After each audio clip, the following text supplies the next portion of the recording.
کمال ہے ذکر سیدہ.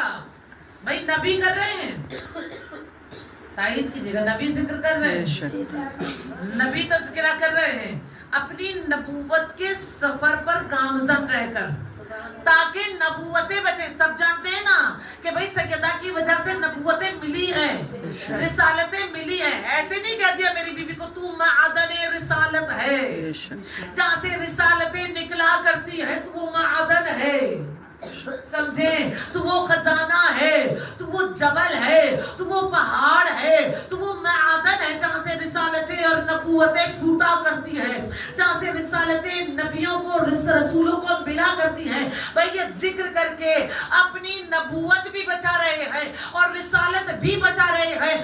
سمجھیے گا، جب نبی ذکر کر رہے ہیں، جب رسول ذکر کر رہے ہیں تو ہم کیوں نہ کریں؟ ہم ذکر سیدہ کیوں نہ کریں؟ جس سے شرف ملے وہ ذکر تو کرنا چاہیے. اور ویسے بھی عزیزان من، ذکر سیدہ آسان نہیں ہے. مقتل سیدہ پڑھنا ہر کسی کی بس کی بات نہیں ہے، سمجھیے گا. ذکر حسین ہر کوئی کر لیتا ہے. آپ جائیں کسی بھی قوم قبیلے میں ذکر حسین ہو رہا ہوتا ہے. آپ نے خود یہ نوٹ کی ہوگی بات.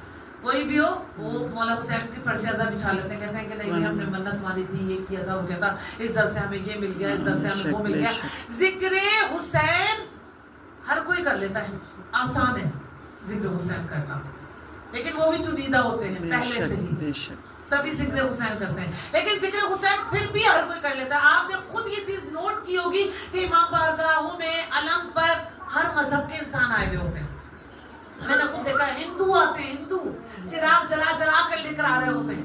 حسین کا ذکر ہی ایسا ہے. بھائی حسین کا ذکر کرنے کے لیے کیا چیز چاہیے ہوتی ہے؟ حسین کا ذکر کرنے کے لیے آدمی کو بس انسان ہونا ہے.